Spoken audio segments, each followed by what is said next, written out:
Welcome to in this channel friends. आज हम सभी जानने वाले हैं 10 इम्पोर्टेंस ऑब्जेक्टिव प्रश्न के बारे में। जैसा कि आपको मालूम है कि स्क्रीन पर दिख रहे हैं कि ये आपके लिए पहला क्वेश्चन है। आप हमारे वीडियो को अंतिम तक देखिएगा, कृपया स्किप नहीं कीजिएगा भी। तो देखिए, सबसे पहला क्वेश्चन आपके स्क्रीन पर है कि निम्नलिखित संख्याओं में कौन से सजीव के लक्षण है ना। यानी आप क्वेश्चन के नीचे जो ऑप्शन दिया हुआ है तो कह रहा है कि इनमें से कौन ऐसे मतलब ऑप्शन है जो सजीव के लक्षण है ना। सबसे पहले देखिए स्थानांतरण, तो स्थानांतरण भी नहीं होगा और श्वसन ये सजीव के लक्षण है, और प्रकाश संश्लेषण भी नहीं होगा। इनमें से सभी ये भी रॉन्ग हो जाएगा। ये जो हमारा ऑप्शन नंबर बी है श्वसन, ये सजीव के मुख्य लक्षण है। तो देखिए इनके बाद क्वेश्चन नंबर 2 को देखिए। क्वेश्चन नंबर 2 में कह रहा है कि कोशिका के किस भाग में सजीव के गुण मौजूद होते हैं। यानी कोशिका के कौन ऐसे भाग हैं जिसमें सजीव के गुण मौजूद होते हैं। आप यहाँ पर दिख रहे हैं कि कोशिका झिल्ली, कोशिका भित्ति, जीव द्रव्य, इनमें से कोई नहीं। यानी नीचे लिखे गए कौन ऐसे भाग हैं जिसमें है ना सजीवों के सभी गुण मौजूद होते हैं।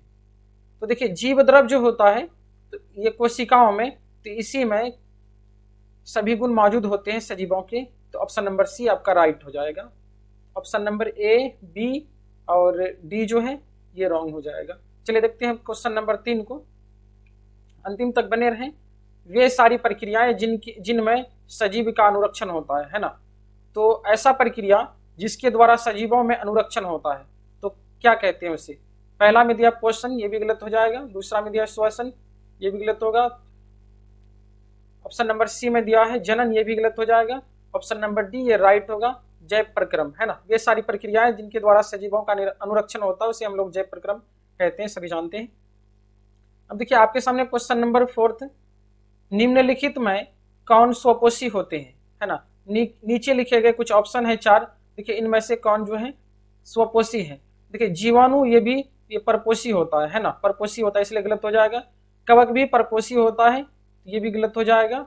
और सभी जीव है ना, सभी जीव स्वपोषी होते हैं है ना। यहाँ पर स्वपोषी है तो स्वपोषी इसलिए हम बोल दिए कि स्वपोषी होते हैं, नहीं होते हैं है ना। तो सभी हरे पौधे, तो सभी हरे पौधे जो है स्वपोषी के अंतर्गत आते हैं। आप सभी जानते हैं कि पौधे प्रकाश संश्लेषण की उपस्थिति में पत्ती के द्वारा है ना, पत्ती में ही अपना भोजन बनाता है। तो हम लोग पौधों को क्या कहते हैं, प्रकाश संश्लेषी, पौधे की पत्ती को प्रकाश संश्लेषी अंग कहते हैं। और ये जो पत्ती है हमारा, तो पत्ती में क्या होता है, क्लोरोफिल होता है। क्लोरोफिल ये पौधे में भोजन बनाता है, यानी ये बोल सकते हैं कि प्रकाश संश्लेषण को एब्जॉर्ब करता है। इसी प्रकार तो सभी पौधे जो है ये स्वपोषी है, ये एक ही जगह पर रह करके अपना भोजन प्राप्त करता है। चलिए क्वेश्चन नंबर 5 को देखते हैं। अभी तक जो हमारे चैनल को लाइक सब्सक्राइब नहीं किया, सब्सक्राइब कर दीजिएगा, कमेंट भी कर दीजिएगा अगर अच्छा लगे आपको। तो देखिए अब क्वेश्चन नंबर 5 में देखते हैं। क्वेश्चन नंबर 5 में देखते हैं कि प्रकाश संश्लेषण में किन पदार्थों का निर्माण होता है। यानी जब प्रकाश संश्लेषण होता है तो उसमें किन पदार्थों का निर्माण होता है। देखिए प्रकाश संश्लेषण होने के क्रम में CO2 ग्रहण करता है ना, ये टेक करता है CO2, इसलिए ये रॉन्ग हो जाएगा। जल भी टेक करता है, तो जल टेक करता है तो ये क्या हो जाएगा, रॉन्ग हो जाएगा ये भी। अब कार्बोहाइड्रेट का बनना है ना, कार्बोहाइड्रेट का, ये सही होगा, कार्बोहाइड्रेट बनता है इसमें। और क्लोरोफिल जो है ये पत्ती में होता है, तभी प्रकाश संश्लेषण होता है, इसलिए ये रॉन्ग हो जाएगा। चलिए क्वेश्चन नंबर 6 को देखते हैं। 6 में कह रहा है कि गोबर छत्ता में किस प्रकार का पोषण होता है। जल्दी बताइए, गोबर छत्ता में किस प्रकार का पोषण होता है। देखिए गोबर छत्ता जो है, इनमें ऑप्शन दिया गया है 4 ऑप्शन। देखिए ऑप्शन नंबर ए में कह रहा है कि परजीवी पोषण है ना, गोबर छत्ता परजीवी पोषण करता है, ये भी सही हो सकता है ना। स्वपोषी होता है, इसको कट कर दीजिए, गोबर छत्ता जो है स्वपोषी नहीं होता है। और मृत जीवी है ना, मृत जीवी होता है, ये ऑप्शन भी सही है। और इनमें कोई नहीं, ये तो गलत होगा ही।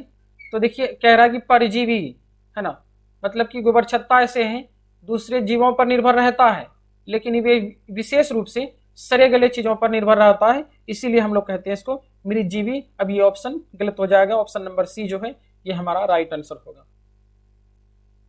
चलिए क्वेश्चन नंबर 7 को देखते हैं।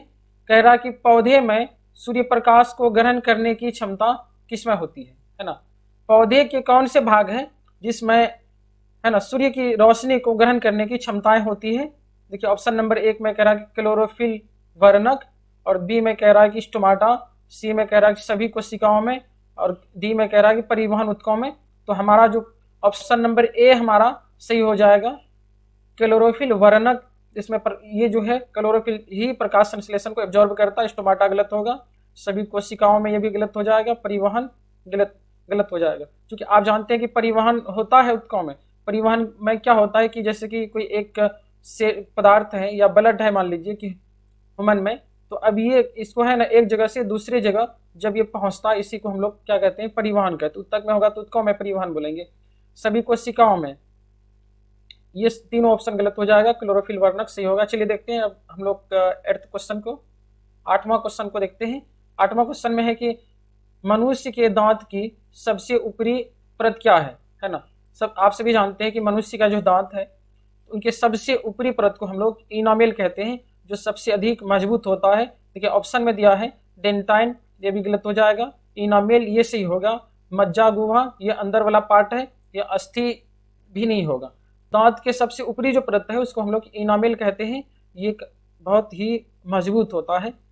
इसी पार्ट्स को हम लोग बोलते हैं वेरी हार्ड, है ना। यानी हमारे शरीर का सबसे मजबूत हड्डी अगर कोई है तो वो इनामेल ही है। चलिए अब देखते हैं क्वेश्चन नंबर 9 कि लार किस ग्रंथि में स्राव होता है। ऑप्शन नंबर ए पैरोटिक ग्लैंड, ये भी गलत हो जाएगा।